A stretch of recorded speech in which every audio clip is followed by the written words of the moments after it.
Bismillahirrahmanirrahim. Assalamualaikum warahmatullahi wabarakatuh. Alhamdulillahirabbil alamin. Allahul khaliqul bari'ul musawwiru lahul asmaul husna yusabbihu lahu ma fis samawati wal ard wa huwal azizul hakim.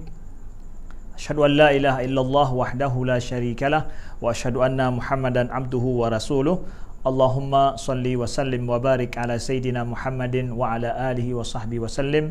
Subhanaka la ilma lana illa ma 'allamtana innaka antal alimul hakim.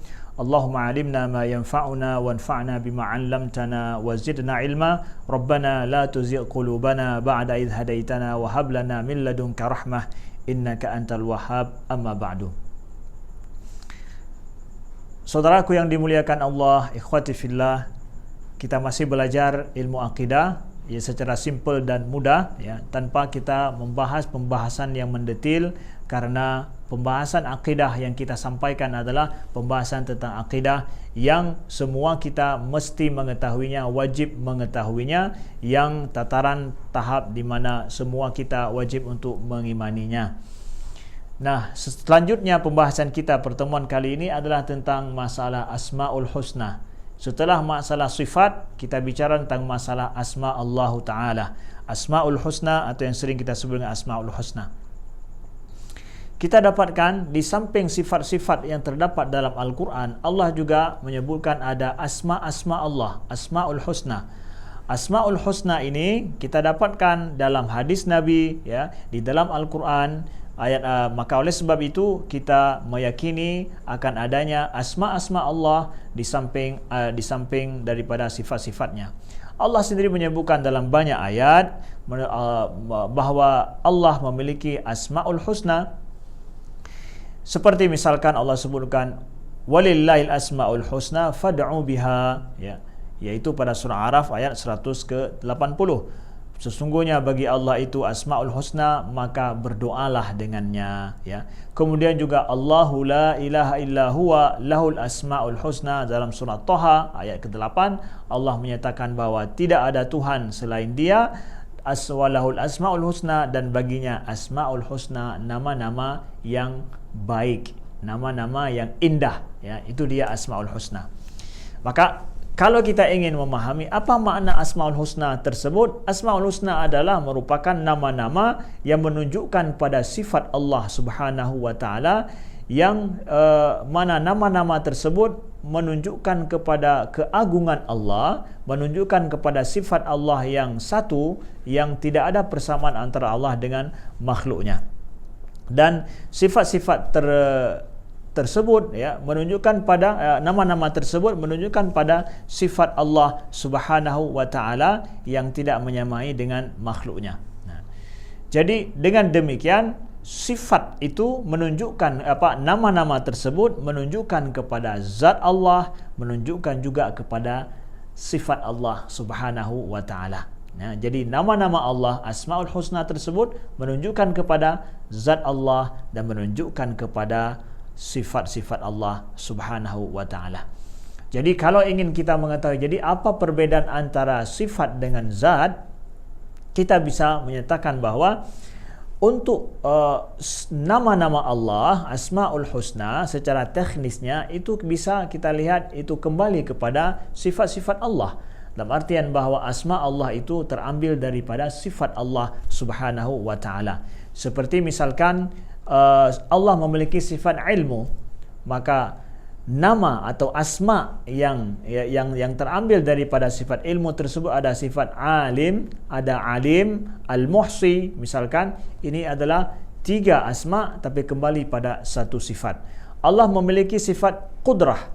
Nah, sifat qudrah ini kemudian kita mendapatkan nama Allah dari sifat qudrah ini apa? Misalkan adalah qadir, Qadir, begitu juga Khaliq, Ar-Raziq, kemudian Al-Muhyi, Al-Mumit.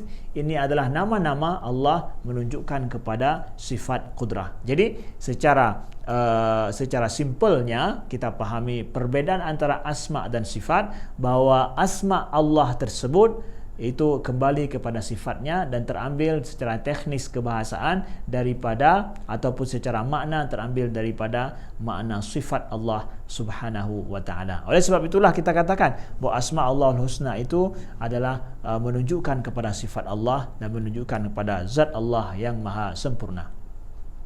Selanjutnya, kalau kita bicara tentang adakah hadis Nabi yang menyatakan tentang jumlah daripada Asmaul Husna? Kita mendapatkan juga hadis Nabi SAW dalam berbagai versi riwayat yang menyatakan tentang berapa jumlah daripada Asmaul Husna, ya. Sebagaimana hadis daripada Imam Al-Bukhari, riwayat daripada Imam Bukhari daripada Abu Hurairah, qala Rasulullah SAW, inna lillahi tis'ah wa tis'ina isman mi'ah illa wahida man ahsaha dakhalal jannah, ya. Bahwa sesungguhnya bagi Allah itu ada 99 nama, ya, 100 kurang 1, ya, siapa yang menghafalnya masuk ke dalam syurga, ya. Begitu dalam riwayat yang lain, la yahfadhu ahadun illa dakhalal jannah wa huwa witrun yuhibbul witr. Siapa saja yang menghafalnya pasti dia masuk ke dalam syurga. Sesungguhnya Allah itu witir, ganjil, menyukai yang witir atau yang ganjil. Nah, dalam berbagai macam versi riwayat. Tapi riwayat yang Bukhari dan Muslim misalkan tidak menyatakan apa saja nama-nama Allah yang 99 itu. Tapi ada riwayat dalam riwayat daripada Imam Turmuzi yang menyatakan apa-apa saja nama-nama Allah yang 99 itu. Nah, para ulama tauhid, ulama akidah menyatakan, seperti Imam Al-Qurtubi dan yang lain, bahawa sesungguhnya asma Allah itu juga tidaklah terbatas pada 99. Nama-nama Allah juga sebagaimana sifatnya itu adalah tidak terbatas. Karena kesempurnaan Allah, saudaraku, tidak terbatas. Selama kesempurnaan Allah tidak terbatas, namanya juga tidak terbatas. Cuma kita tidak mengetahui lebih dari apa yang Allah sebutkan dalam Al-Quran dan lebih dari apa yang Nabi sebutkan di dalam hadis-hadisnya. Jadi, nama Allah juga kita wajib mengimani juga nama-nama Allah yang baik, yang indah dan sempurna itu tidak terbatas, boleh saja lebih daripada 99.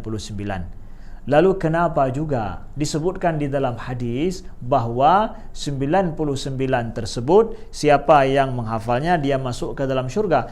Nah, 99 itu sebagaimana disebutkan oleh Imam An-Nawawi dalam syarah Imam Muslim, itu bukanlah untuk membatasi daripada sifat pada nama Allah 99, bukan untuk membatasi nama Allah, tapi ini adalah untuk dinyatakan bahawa siapa yang menghafalnya itu masuk ke dalam syurga. Berapa? 99 itu. Yang 99 itu. Jadi siapa yang menghafalnya masuk ke dalam syurga, yang mananya? Yang 99, ya. Bukan menunjukkan nama Allah hanya 99, tapi hadis ini untuk menyatakan siapa yang menghafalnya itu akan masuk ke dalam syurga dengan 99 nama itu. Itu keterangan untuk itu maksudnya, bukan membatasi nama Allah Subhanahu wa taala. Begitu juga disebutkan oleh Imam Qurtubi dan yang lain. Nah, oleh sebab itu para ulama menjelaskan makna daripada menghafalnya apa. Apakah menghafal secara kebahasaan atau secara lisan saja, dengan demikian menyanyikannya lalu dia masuk ke dalam syurga? Jelas adalah bukan sampai tahap itu. Makna menghafalnya di sini adalah mengetahui maknanya, mengimaninya, kemudian juga mengamalkan daripada asma-asma Allah tersebut di dalam kehidupan sehari-hari. Ini baru dikatakan bahawa seseorang tersebut adalah dia itu menghafal, yaitu mengamalkan. Persis seperti misalkan orang menghafal Al-Quran. Apakah dia dengan sekedar menghafal huruf Al-Quran, dia akan dengan demikian sudah mendapatkan syurga? Bukan, tetapi dengan mengamalkan maknanya juga. Jadi orang yang menghafal secara bahasa Asmaul Husna, dia mengetahui maknanya, maka hendaklah dia mengamalkan sifat-sifat Allah yang pantas dan semestinya juga makhluk ini juga bercermin pada sifat-sifat Allah yang mulia tersebut, ya. Seperti misalkan Allah Subhanahu wa taala Karim, ya. Karim itu adalah mulia, ya. Karim itu adalah Allah memberikan kepada hambanya nikmat, ya. Maka kita selaku hamba juga, ya, hendaklah untuk mencontohi daripada nama Allah tersebut, ya, dengan kita memberikan dan juga bersikap mulia kepada orang lain. Begitulah maknanya, siapa yang mengamalkannya, mengimaninya, ya, meyakininya tentang nama-nama tersebut, maka dengan demikian dia adalah akan dijanjikan dengan syurga. Jadi bukan hanya sekedar menghafal secara huruf saja, ya. Jadi hadis tersebut untuk menunjukkan kepada siapa yang mengamalkan nama-nama tersebut dia masuk syurga, bukan membatasi asma Allahu Ta'ala. Nah, jadi saudaraku yang dimuliakan Allah, inilah sedikit tentang hukum Asmaul Husna yang semestinya kita mengetahuinya dengan baik. Sekian, terima kasih. Wassalamualaikum warahmatullahi wabarakatuh.